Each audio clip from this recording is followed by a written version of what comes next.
क्या सदा मौन रहना उचित है? नहीं, इतिहास साक्षी है। संसार में अधिक विपदाएं इसीलिए आई क्योंकि समय पड़ने पर मनुष्य उसका विरोध नहीं कर पाया। जब मनुष्य को अपने धर्म पर अहंकार हो जाता है तब उसके हाथों अधर्म होने लगता है। यह सच बात है कि भूल करके इंसान कुछ सीखता है, परंतु उसका यह मतलब नहीं कि वह जीवन भर भूल करता रहे। जिंदगी के इस रण में खुद ही कृष्ण और खुद ही अर्जुन बनना पड़ता है। रोज अपना ही सारथी बनकर जीवन की महाभारत को लड़ना पड़ता है। हद से ज्यादा सीधा साधा होना भी ठीक नहीं, क्योंकि जंगल में सबसे पहले सीधे पेड़ों को काटा जाता है। हर किसी के अंदर अपनी ताकत और अपनी कमजोरी होती है। मछली जंगल में नहीं दौड़ सकती और शेर पानी में राजा नहीं बन सकता। इसीलिए अहमियत सभी को देनी चाहिए। किससे कब और कितना बोलना है, अगर तुमने यह समझ लिया तो तुम अपनी जिंदगी के सार्थक बन चुके हो। सहना चाहिए, मौके पर कहना भी चाहिए और शांति के साथ रहना भी चाहिए। तेरा मेरा छोटा बड़ा अपना पराया मन से मिटा दो, फिर सब तुम्हारा है और तुम सबके हो। सत्य हमेशा पानी में तेल की एक बूंद के समान होता है। कितना भी असत्य का पानी डालें वह हमेशा ऊपर ही तैरता है। जैसा दर्पण धूल से अस्पष्ट होता है, वैसा ही क्रोध से बुद्धि स्पष्ट होती है। अपने जीवन में कभी भी ना किसी को आनंद में वचन दें, ना क्रोध में उत्तर दें और ना ही दुख में कभी भी कोई भी निर्णय लें। जो है माखन चोर, जो है मुरली वाला, वही है हम सबके दुख हरने वाला। चुप रहना और बोलना दोनों ही एक समय और स्थिति के आधार पर निर्भर करता है।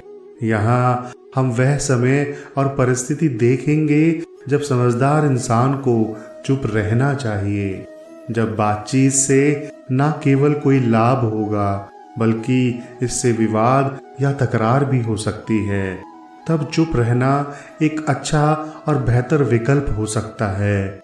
ज़्यादातर समय बातचीत और बहस एक स्थिति को बिगाड़ सकते हैं और निर्णय को प्रभावित कर सकते हैं। जब आप जानते हैं कि आपके वचनों और विचारों का प्रभाव प्राप्त होगा और उससे आपकी स्थिति नकारात्मक रूप से प्रभावित हो सकती है, तब चुप रहना आपके लिए बेहतर हो सकता है। ज़्यादातर समय चुप रहना ही सही उत्तर हो सकता है।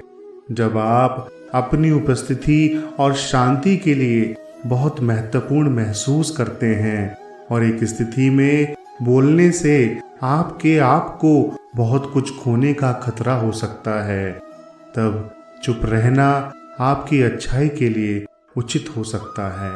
जब आप समझते हैं कि बातचीत बनाने का समय नहीं है और आपको अपने कर्तव्यों और कार्यों में ध्यान केंद्रित करना चाहिए, तब चुप रहना आपके लिए उपयुक्त हो सकता है।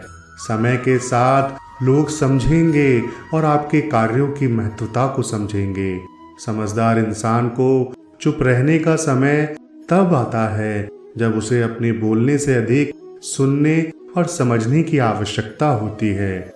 चुप रहना साहस, विचारशीलता और समय की एक महत्वपूर्ण संकेत हो सकता है, क्योंकि अक्सर शब्दों से अधिक शक्तिशाली, प्रभावी और प्रभावक हो सकता है अगर हम उन्हें सही समय पर प्रयोग करें। जहां हम चुप रहते हैं, हम अपने मन को शांत करते हैं, सुनते हैं और बाकी लोगों की दृष्टि से बात समझने की कोशिश करते हैं।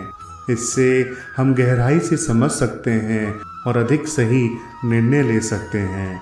लेकिन हमें ध्यान देना चाहिए कि हमेशा चुप रहना उचित नहीं होता है। कभी कभी हमें अपने विचारों, विचारधारा और सामाजिक मुद्दों के प्रति अपने धार्मिक दायित्वों को प्रकट करने की आवश्यकता भी होती है।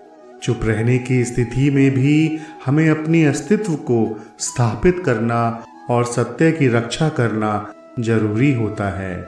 समझदार इंसान को यह जानने की क्षमता होनी चाहिए कि कब चुप रहना उचित है और कब वह बोलने की आवश्यकता में हो सकता है। जब समय आता है और जब आपके बोलने का कोई महत्वपूर्ण या सकारात्मक परिणाम नहीं होगा, तब आपको चुप रहने की आवश्यकता होती है।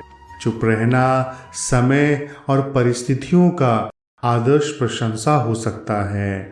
जब आपकी वाणी सिर्फ गलतफहमी, कहर या विवाद को बढ़ावा देती है, यह एक शांति और समाधानपूर्ण स्थिति को सजीव रख सकता है और आपको समझदार और उच्च स्तरीय व्यक्ति के रूप में प्रतिष्ठित कर सकता है। समय के साथ चुप रहना एक सामरिक स्वभाव भी हो सकता है। जब आपको बातचीत में नियंत्रण बनाए रखने की आवश्यकता होती है या जब दूसरों के विचारों और मतों का सम्मान करने के लिए चुप रहना सबसे उचित होता है। इसके साथ ही चुप रहना आपको अधिक जानकारी, समझ और सामरिक सरकारी रणनीतियों का लाभ उठाने में भी मदद कर सकता है। यदि आप विचार या मत व्यक्त करने की आवश्यकता महसूस करते हैं लेकिन आपको चुप रहने की सलाह दी जाती है, तो आपको यह जांचना चाहिए कि क्या आपके विचारों को आपकी अस्तित्व की गहराई में स्थान देने में मदद मिल सकती है या नहीं। विचारों को चुप रखने के स्थान पर आपको समझदारी और समाधान के लिए उचित समय का प्रतीक्षा करनी चाहिए। धैर्य और सद्भाव से आपके विचार और मत सामरिक और सामाजिक सुधार के लिए प्रभावी बन सकते हैं। यदि आप समय और स्थिति का आदर्श उपयोग कर सकते हैं, चुप रह सकते हैं, तो आप समझदार और सद्भावपूर्ण व्यक्ति के रूप में विश्वास योग्यता प्राप्त करते हैं। चुप रहने से आप अपने विचारों को और आपके आसपास के लोगों को सम्मान देते हैं और विवादों और उलझनों को ताल रखते हैं। यह एक ऊंचा मार्ग है जो आपको समझदार और प्रभावशाली बनाता है। समझदार इंसान को चुप रहने की आवश्यकता जब आए तो वह चुप रहे। जब जरूरत हो, जब विषय महत्वपूर्ण हो या जब बातचीत व्यर्थ होने का खतरा हो, तब समझदार व्यक्ति को चुप रहना चाहिए। जब बात करने से कोई लाभ नहीं होता, कभी कभी हम बात करके अपना समय और ऊर्जा बर्बाद करते हैं। जब वह किसी लाभ के बिना होती है, ऐसे समय में आपको चुप रहने का फैसला करना चाहिए और अपनी शक्ति को और महत्वपूर्ण कार्यों में निवेश करना चाहिए। जब अन्य व्यक्ति को हराने या दुखी करने का खतरा होता है, हमारे शब्दों का प्रभाव हमारे आसपास के लोगों पर होता है।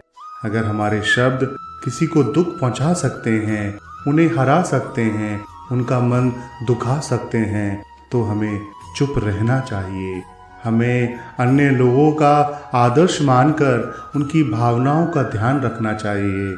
जब समय और स्थिति के अनुकूल नहीं होता है, कभी कभी हमारे पास बातचीत के लिए सही समय और स्थिति नहीं होती है। ऐसे समय में हमें चुप रहना चाहिए और उचित समय और स्थिति का इंतजार करना चाहिए। आशा करते हैं आज की इन शब्दों से आपको काफ़ी सहायता मिली होगी। बहुत जल्द आपके समक्ष पुनः होंगे एक नई वीडियो के साथ। तब तक के लिए आप सभी का बहुत बहुत धन्यवाद। आप सभी अपना बहुत ख्याल रखें। जय श्री कृष्ण।